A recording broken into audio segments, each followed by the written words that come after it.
உன்னோட character name என்ன?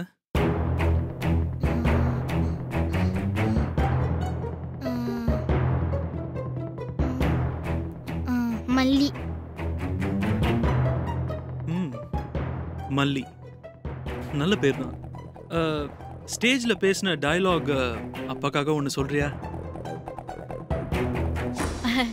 அவளுக்கு நான் தான் எல்லாம் ரெடி பண்ணி அனுப்பி விட்டேன். நான் கேட்டு அவன் நடிக்க மாட்டேன்னு சொல்லிட்டான். இல்ல அப்பாக்காக ஒரு சின்ன டயலாக் கூட பேசி காமிக்க மாட்டியா? நடிச்சு காமிக்கணும்னா ஸ்டேஜ் மைக் எல்லாம் வேணும்ல. அதெல்லாம் வேண்டாமா?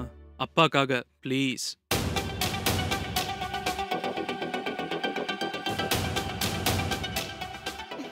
அம்மா, நான் மல்லி வந்திருக்கேன்.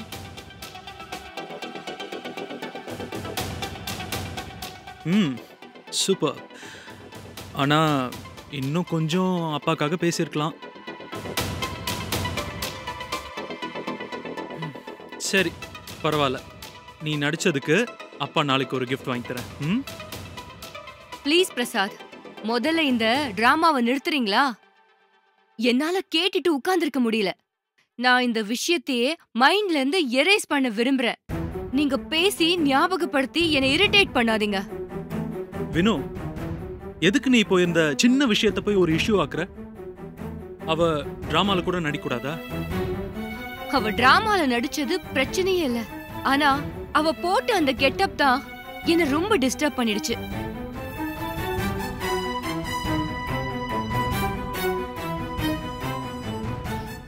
இனிமே மல்லி மண்ணாங்கட்டின்னு இந்த கெட்டப் போடுற வேலையெல்லாம் வச்சுக்காத. இதையே லாஸ்டா வச்சுக்கோ. முதல்ல நீ ஆர்டர் பண்றத நிப்பாட்டு. ஒரு கட்டத்துக்குள்ள போட்டு அடைக்காத.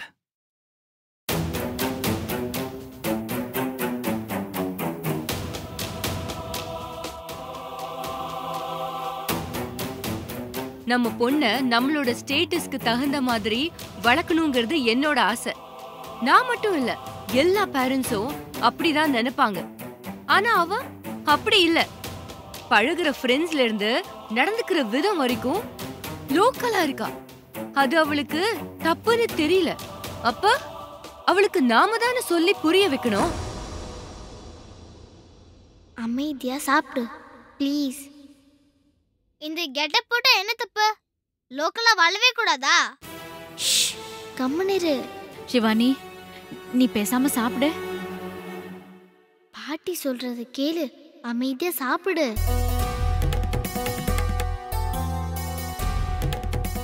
பாத்தீங்களா இவளோட ஆட்டிடியூட? செய்யாதன்னா ஏன் செய்யக்கூடாதுன்னு கேள்வி கேக்குறா. இதுக்கு காரணம் நீங்க தான். ஒவ்வொரு தடவையும் அவளை கண்டிக்கும் போது குறுக்கு வந்து சப்போர்ட் பண்ணி கேள்வி கேட்க அவளுக்கு திமிரு அதிகமாவுது.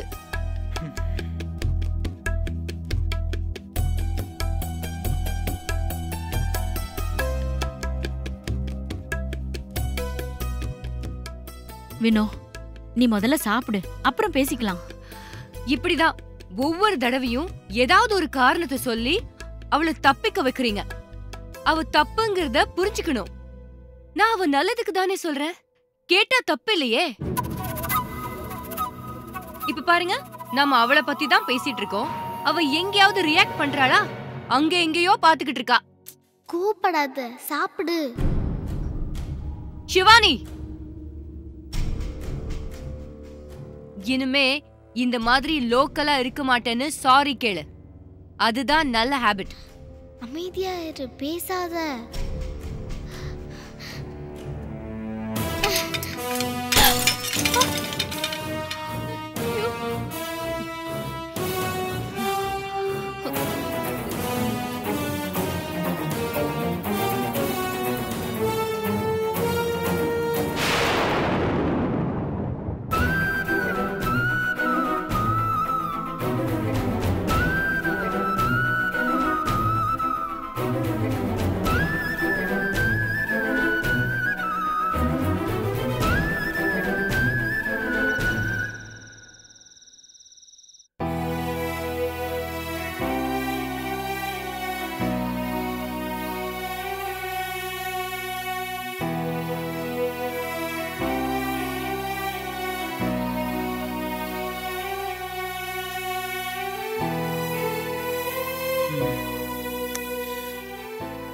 உங்களுக்கு ஏன் இப்படி கோவம் வந்துச்சு? இது வரைக்கும் உங்களை இப்படி கோவப்பட்டு பார்த்ததே இல்லையே. நீங்க கோவப்பட்டப்ப எனக்கு யாரையோ பார்த்த மாதிரி இருந்துச்சு. எங்க அம்மா இப்படிதான் கோவப்படுவாங்க. அவங்க கோவப்பட்டா அப்படியே எல்லாரும் அமைதியா உட்காந்துருவோம். இன்னைக்கு நீங்க கோவப்பட்டப்ப எனக்கு எங்க அம்மா தான் ஞாபகத்துக்கு வந்தாங்க. என்னோட அம்மா நீங்க. என்னோட அம்மா கோவப்படும் போது காரணம் இல்லாம கோவப்பட மாட்டாங்க. ஏன் கோவப்பட்டீங்க? யார் மேல கோவம்?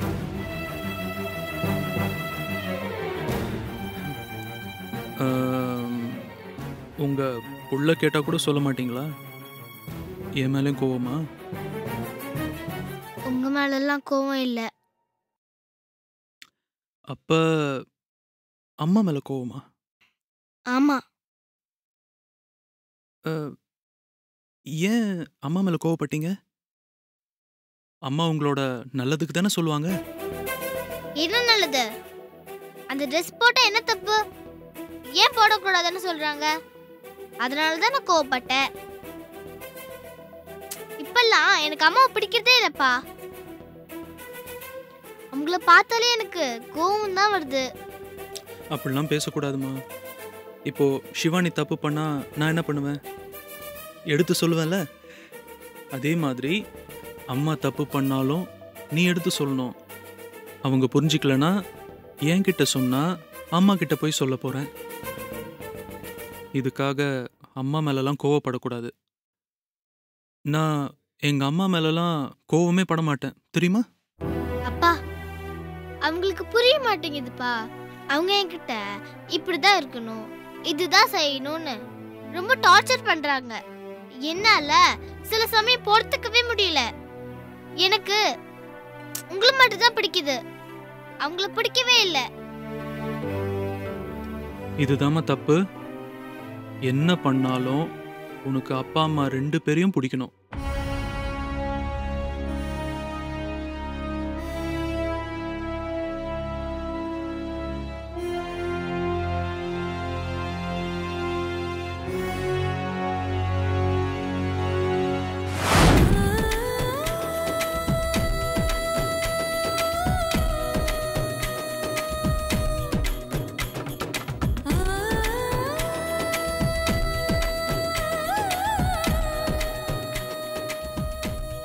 எனக்கு ஏதாவது வேணும்னா நான் ஜூலியை தான் கேட்பேன், இல்லைன்னா ஃபாத்திமாவை கேட்பேன்.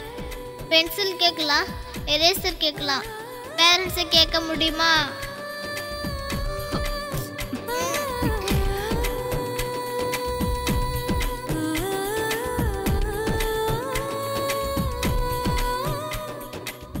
எல்லாரும் வந்தாங்க, நீயும் அப்பாவும் தான் வரல. உங்க 2 பேரையும் எனக்கு பிடிக்கல. Bad dad, bad mummy. குழந்தை பெத்துக்க போனா வயிறு பெருசா இருக்கும்னு ஜூலி சொல்லியிருக்கா. ஆனா உங்களுக்கு தான் வயிறு பெருசாவே இல்லையே. அதுக்குள்ளதான் நீங்க போய் பாப்பாவை தொலைச்சிட்டு வந்துட்டீங்களே. என்னதுக்குமா பெத்த? நான் இனிமே உங்ககிட்ட பேசவே மாட்டேன், போ. சிவானி, சிவானி,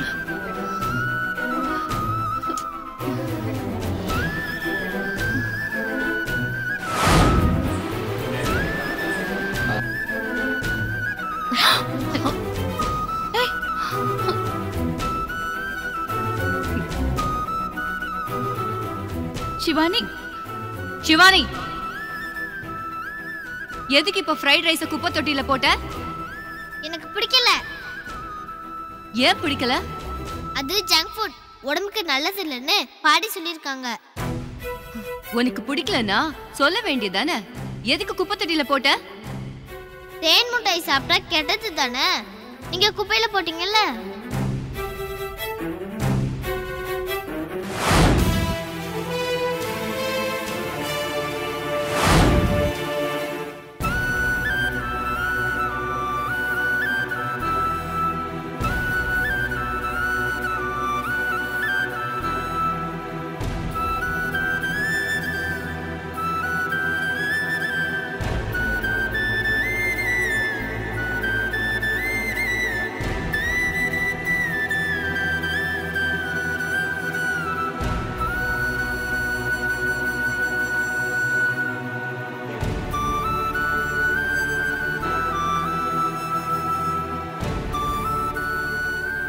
என்ன சொன்னா பிரசாத்? கோவமாகாத, அமைதியா இரு. அவ என்கிட்ட பேசிட்டே தூங்கிட்டா. முதல்ல அவளை கொண்டு போய் உங்க அம்மா ரூம்ல போட்டு வரேன். தூங்கிட்டானா இங்கேயே இருக்கட்டும். அன்னைக்கு நைட்டு எழுந்திருச்சு போன மாதிரி போயிட்டா என்ன பண்றதுன்னு கேக்குறியா? மேல லாக் பண்ணு. அவ எப்படி போறான்னு நான் பாக்குறேன். வினோ, இது ஜெயில் கிடையாது, வீடு. அவளை கண்ட்ரோல்ல வைக்கணும்னு ஆசைப்படாத. அவ தூங்கி முழிக்கும் போது அவளுக்கு பிடிச்ச இடத்துல படுத்துட்டு இருக்கணும். அப்பதான் அவ சந்தோஷப்படுவா. பிரசாத், பார்த்தல அவ கோவப்பட்டத, எப்படி நடந்துக்கிறா? இது ஒரு புள்ள நல்லபடியா வளர்றதுக்கான அறிகுறி கிடையாது. எனக்கு ரொம்ப பயமா இருக்கு. இது நீயே ஏற்படுத்திக்கிறது. அவ நம்ம கைய மீறி என்னைக்கும் போக மாட்டா. அவளுக்கு இன்னைக்கு கோவம் வந்ததுக்கான காரணம் நீ. அவளை திட்டிகிட்டே இருந்த. அவ உன் மேல இருக்கிற மொத்த கோவத்தையும் டைனிங் டேபிள்ல காமிச்சிட்டா. இதை கண்டினியூ பண்ண விடாத, தப்பாயிடும். சிவானிய கீழே அவங்க பாட்டி கூட படுக்க வச்சுட்டு வரேன்.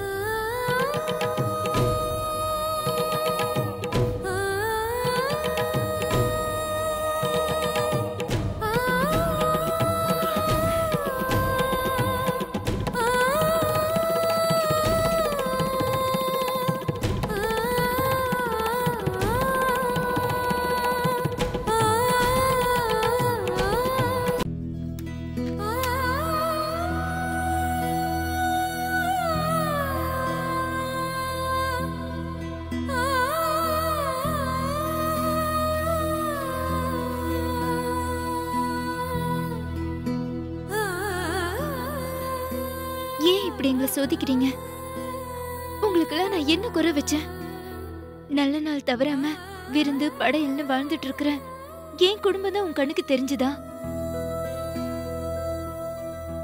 எந்த கஷ்டம் வந்தாலும் நீங்களாம் இருக்கீங்க, பாத்துப்பீங்கிற தைரியத்துல தானே வாழ்ந்துட்டு இருக்கேன். நீங்களே இப்படி பண்ணா நான் எங்க போய் அழுவுறது? ஊர் உலகத்துல தப்பானவங்க எல்லாரையும் நல்லா வாழ வைக்கிறீங்க. ஆனா நேர்மையா வாழ நினைக்கிற எங்களை தான் ஈஸியா கஷ்டப்படுத்துறீங்க. என் புள்ள சைக்கிள் கிடைச்சிருங்கிற நம்பிக்கையில இருக்கான். அந்த நம்பிக்கையை அழிச்சிடாத. நான் உன் மேல வச்சிருக்கிற நம்பிக்கைய சேர்த்து காப்பாத்த வேண்டியது உன் பொறுப்பு தான். நான் உனக்கு சாத்தின படையலுக்கு சக்தி இருக்குன்னு நம்புறேன். எப்படியாவது கண்டுபிடிச்சு கொடுத்துற. நடந்தே உன் கோயிலுக்கு வந்து உன்னை கும்பிட்டுட்டு வர. இல்ல உன் புள்ள கஷ்டப்படட்டும்னு எழுதி வச்சிருந்தேன்னா அதை எனக்கு கூட நான் தாங்கிக்கிறேன்.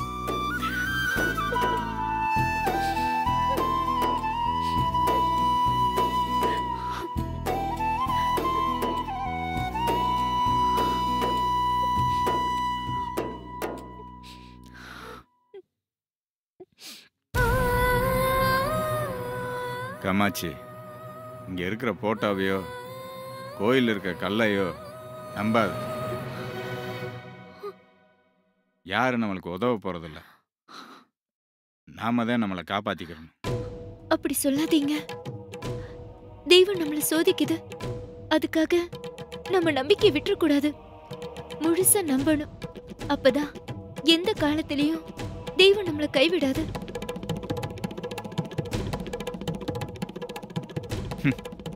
இப்படித்தான் நானும் நம்பினேன். முருகா முருகான்னு எது நடந்தால் நீதான் காரணம்னு காலையிலையும் சாயங்காலமும் சாமி கும்பிடாம இருந்ததே இல்லை. ஆனா இன்னைக்கு என் பிள்ளையவே சோதிச்சு பார்க்குறேன். நான் யாருக்கா வேண்டி வாழணும்னு ஆசைப்படுறேனோ அவனவே கஷ்டப்படுத்தும் போது நான் யாரை நம்பி என்ன பிரயோஜனம்? நீங்க சொல்றது வாஸ்தவம் தாங்க. ஆனா நம்மள மாதிரி காசு இல்லாம கஷ்டப்படுற எல்லாருக்கும் இருக்கிற ஒரே நம்பிக்கை கடவுள் தான். அதுவும் இல்லைன்னா இங்க யாரும் நிம்மதியா வாழ முடியாது. எல்லாருக்கும் இங்க பிரச்சனை இருக்கத்தான் செய்யுது. அதே நேரத்துல ஏதாவது ஒரு நம்பிக்கை தேவைப்படுது. அது பொய்ன்னு நினைச்சிட்டோம்னா நம்மள சுத்தி இருக்கிற எல்லாமே பொய்யாதாங்க இருக்கும். காமாட்சி, நான் கடவுளை இல்லைன்னு சொல்லலை, இருந்தும் இல்லாத மாதிரி இருக்கிறத என்னால் ஏற்றுக்க முடியல. எல்லாத்தையும் மேலே இருக்கவன் பார்த்துக்குறாங்கிற நம்பிக்கைய என் பிள்ளை அழுகும்போது உடஞ்சிருச்சு. நான் என்ன வசதியாக வாழ்றதுக்கு வீடு, பங்களா, காரு இதெல்லாமா கேட்டேன்? நிம்மதியா என் பிள்ளை கஷ்டம் இல்லாமல் வாழன்னு தான் நான் கேட்டேன். அதை கூட நிறைவேற்ற முடியல. அப்புறம் எதுக்கு நம்பணும்? நானே என் பிள்ளை சைக்கிளை தேடி கண்டுபிடிச்சு கொடுத்துறேன். விரக்தியில இருக்கிறப்ப கடவுளை நம்பாம பேசுறது எல்லாருமே பண்ற தப்பு தாங்க. அந்த தப்பு நீங்களும் பண்ணாதீங்க. நீ நம்புறல, அதோட விடு. ஓ நம்பிக்கையாவது காப்பாத்துதான்னு பார்ப்போம்.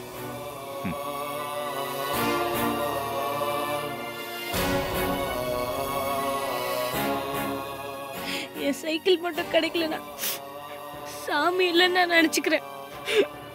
எங்க அப்பாவும் அம்மாவையும் அழுக வச்ச நான் உன் கோயில் பக்கமே வரமாட்டேன்.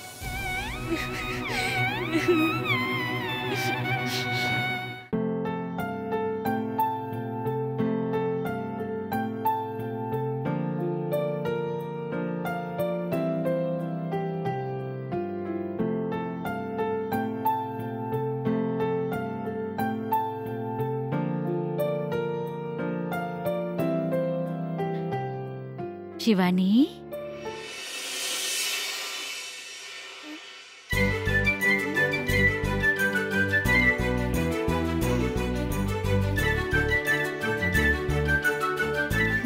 என்னம்மா அப்படி பாக்குற? இல்ல பாட்டி, நைட்டு அப்பா கூட பேசிட்டு இருந்தேன். அப்பா கதை சொன்னாரு. நான் அப்படியே தூங்கிட்டேன். எப்படி இங்க வந்தேன்? நீ தூங்குனதுக்கு அப்புறம் உங்க அப்பா தான் உன்னை கொண்டு வந்து இங்க படுக்க வச்சாரு. அப்பாவா என்ன தூக்கிட்டு வந்தாரு? அப்பா ரொம்ப நல்லவரு.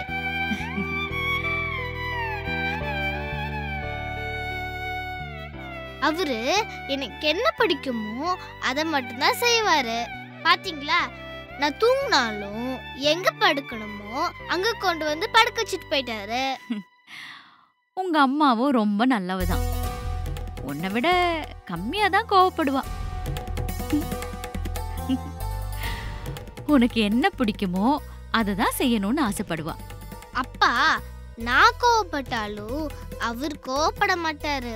நேத்து கூட பொறுமையா தான் பேசினாரு. நான் நேத்து கோவப்பட்டது தப்பு இல்ல, கோவப்படுற மாதிரி நடந்துக்கிட்டது தான் தப்பு. உங்க அம்மாவும் ஒன்னும் சும்மா கோவப்படலையே. நம்ம பொண்ணு திடீர்னு கெட்டு போயிடுவாளோங்கிற பயத்துல தான் கோவப்பட்டான். அதுல ஒன்னும் பெரிய தப்பு இல்லையே.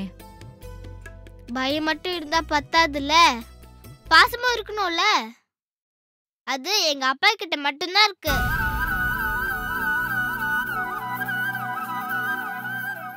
அதனாலதான் நான் ஏன் கோவப்பட்டேன்னு அவங்க புரிஞ்சுக்கிட்டாங்க.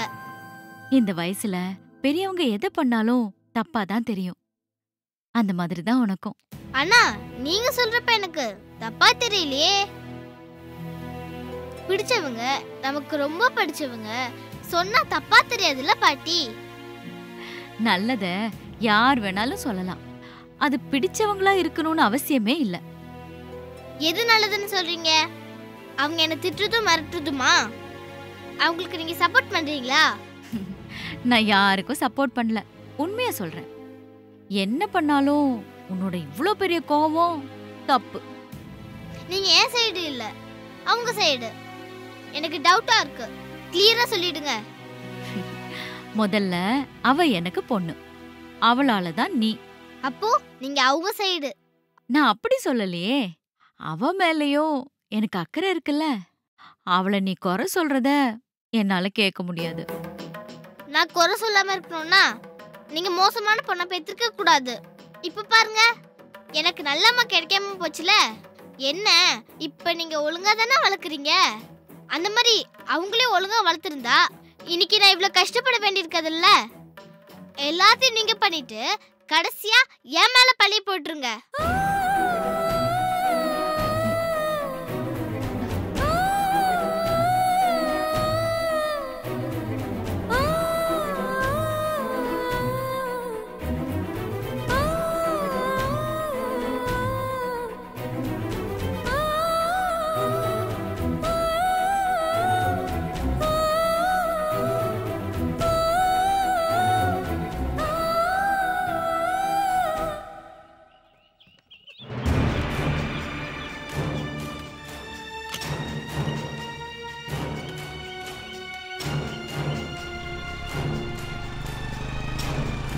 ஏய் பாலா, என்னடா எங்க நின்னுட்டு இருக்க? ஸ்கூலுக்கு போலையா? இல்லண்ணே, அங்க போனாலும் சைக்கிள் ஞாபகமா தான் இருக்க போகுது. டேய் பாலா, அந்த சைக்கிள் உனக்கு எவ்வளவு பிடிக்கும்னு எனக்கு தெரியும்டா. 24 மணி நேரமா அதை பத்தி யோசிச்சுட்டு இருந்தா கிடைக்குமாடா? நீ சொல்ற சைக்கிள் எனக்கு பிடிச்சிருக்குப்பா, ஆனா நீ சொல்ற விலை தான் கட்டுப்படி ஆக மாட்டேங்குது. சார், இது உங்களுக்கு சாதாரண சைக்கிளா மட்டும்தான் தெரியும். ஆனா இது என் தம்பியோட உசுறு சார். இது எனக்கு அவசரன்றதால தான் இந்த சைக்கிளை விற்கிறேன். இல்லைன்னா இந்த சைக்கிளை தரவே மாட்டேன் சார். இதே சைக்கிளை நீங்க கடையில் வாங்கினா 4000 ரூபாய்க்கு கம்மியாக தர மாட்டாங்க சார். எனக்கு இப்போ பணம் முக்கியன்ற ஒரே காரணத்தினால தான் 2000 ரூபாய்க்கு தரேன்னு சொல்றேன் சார். உனக்கு அவசரமா பணம் தேவைப்படுங்கிறதுக்காக நான் அதிக விலை கொடுத்து வாங்க முடியாதுல்ல. யோசிச்சிருந்தா தானே கிடைக்காது, தேடி பார்க்கலாம்ல. எங்கடா போய் தேடுறது? எல்லா இடத்துலயும் சொல்லி வச்சிருக்கேன். ஏதாவது குழு கிடைச்சாதானே போய் தேட முடியும். எங்கேயாவது போய் பார்க்கலாண்ணே. எங்க அப்பா அம்மாவை சைக்கிள் இல்லாம பார்க்க முடியலண்ணே. என்கிட்ட நேரா காமிக்கலனாலும் உள்ளுக்குள்ள அழுதுகிட்டே இருக்காங்கண்ணே.